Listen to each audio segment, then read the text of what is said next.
Ladies and gentlemen, welcome to stage 3 of sound design, and this is by far the easiest stage. So in this stage, we're going to be diving into the emotional sound effects, the risers and the hits, and these are very, very simple. It's only going to take me 10 minutes to explain this to you guys. So as you guys saw in the first stage and second stage, we have phases where we look for these sound effects, right? For the first stage, we had the whooshes. So we had this phase where we run through and look out for any movements happening on the screen.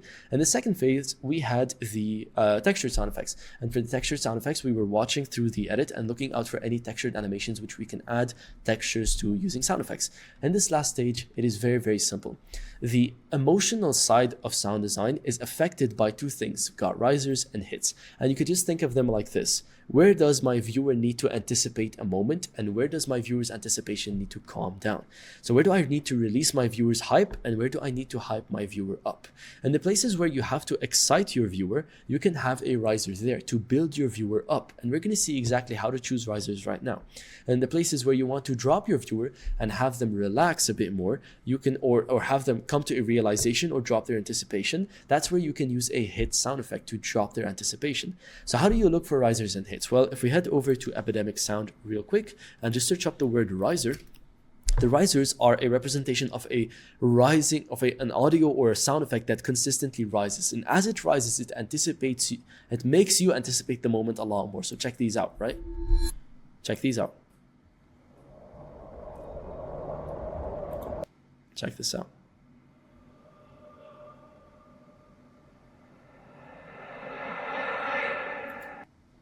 Check this out. There are so many risers which you can use, and they kind of make you feel a bit uneasy, like there's kind of like this hype being built up behind you.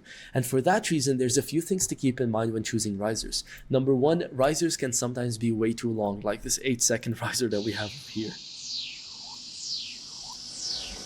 Like that is a very long riser. You won't be able to use that inside of your videos. Number two, the second thing you want to keep in mind is risers can sometimes be eerie. They can sometimes be creepy. Like, I'll try and find one right now. Maybe this, yeah.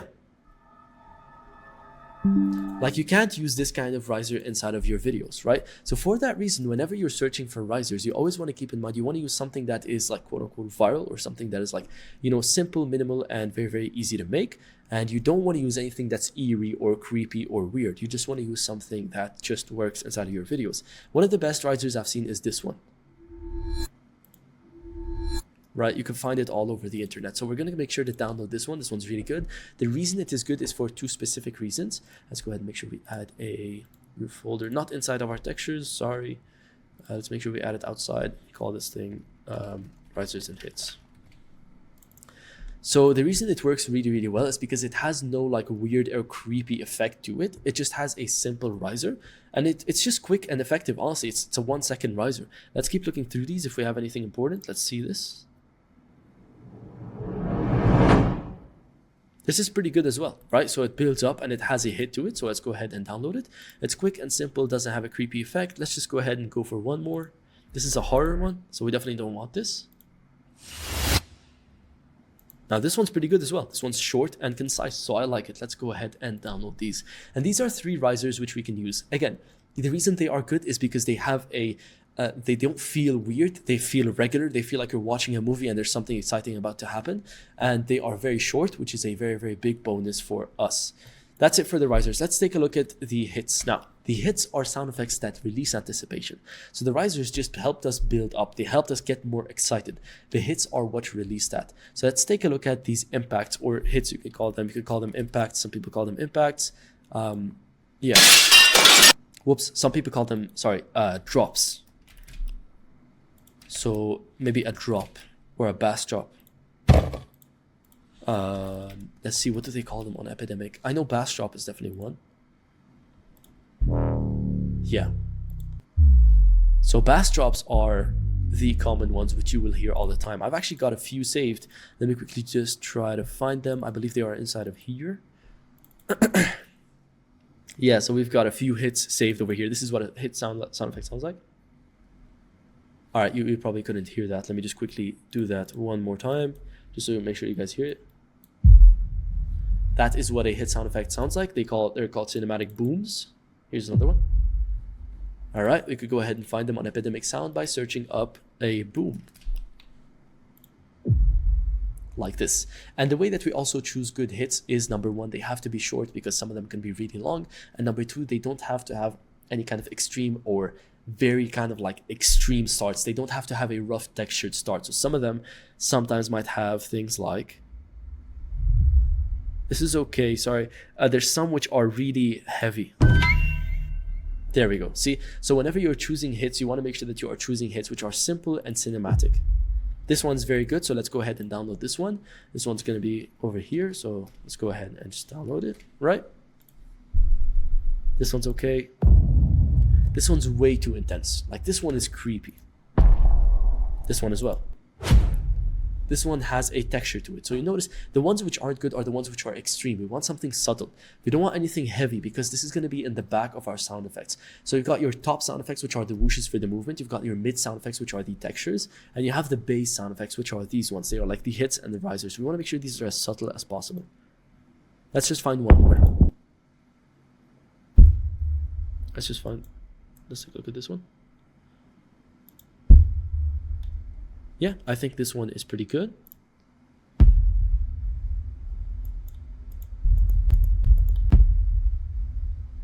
This one's okay as well. Yeah, this one's not bad. I like the fact that it's very subtle. So we're going to go ahead and download it either way. Now, how do we use risers inside of Premiere Pro? Well, this is very, very simple. Let's first of all drag our, let's go over to the let's go over to our project files and let's go ahead and drag in our, where is it? Let's find it. There it is. Our sound effects library. Let's go ahead and drag in our risers and hits. And when we drag in our risers and hits, we're going to find all of our hit sound effects and risers here. We're going to go ahead and drag them all into our project. So risers, what you'll notice is they go upwards like this. It's like an upward ramp. All that you need to imagine is that as the ramp is going up, the viewer gets more excited. And the peak of the ramp is the moment at which the viewer should be most excited. Like this, okay? Same thing over here. It's going up the ramp, and this moment is where the viewer should be most excited. Whereas for hits, it's the exact opposite. It starts with a peak, and then it drops down. Like this, right? So it starts heavy. It starts with the moment which the viewer realizes something, and then it drops down. So as the ramp is going down, you need to understand and imagine that this is how your viewer is kind of experiencing the video, and the peak of it should be the moment that your viewer realizes something different. Same thing here. And same thing here. So how would we use these in our videos? Well, if we look at an overview, there's nothing really that we need to look for. All you have to do is you have to just watch for your video, like watch throughout your video, and just choose, if I was a viewer, is there any moment where I would be excited for something? Like, where would these fit? One of the most common places people use risers is right after intros. So you guys can see we have our intro over here.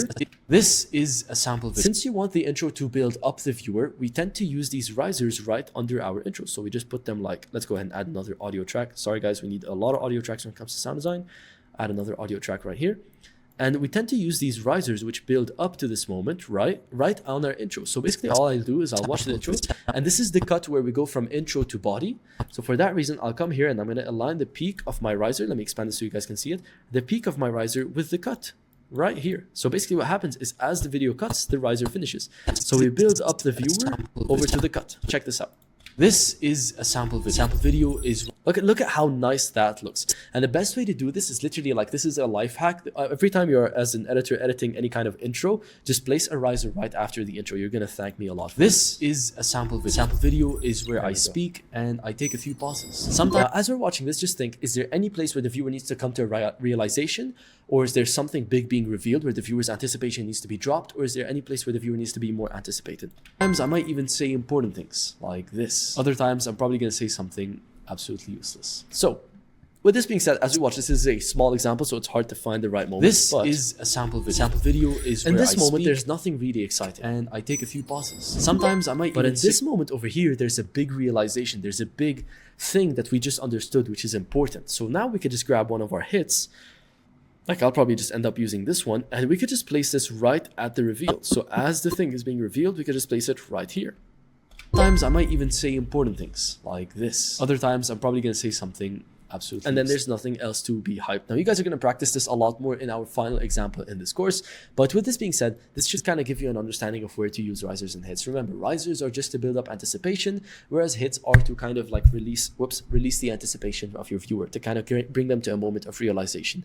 And with this being said, this is what the final result looks like. This is a sample video. Sample video is where I speak and I take a few pauses. Sometimes I might even say important things like this. Other times I'm probably going to say something absolutely useless. Just notice how the sound design took this video to the next level. And with these 3 stages, you could take any video to the next level.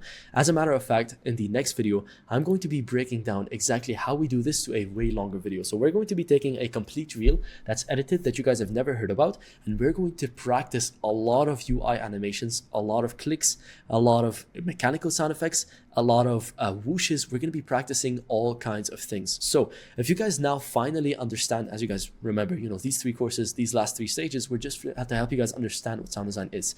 This is time to practice it, okay? So if you guys now understand these 3 stages and understand when to use whooshes, when to use textures, and when to use risers and hits, it's time to go ahead and practice this together. So in the next episode, we're going to be downloading some raw footage and we're going to be practicing the sound design on it together completely from scratch, creating some very, very high quality sound design.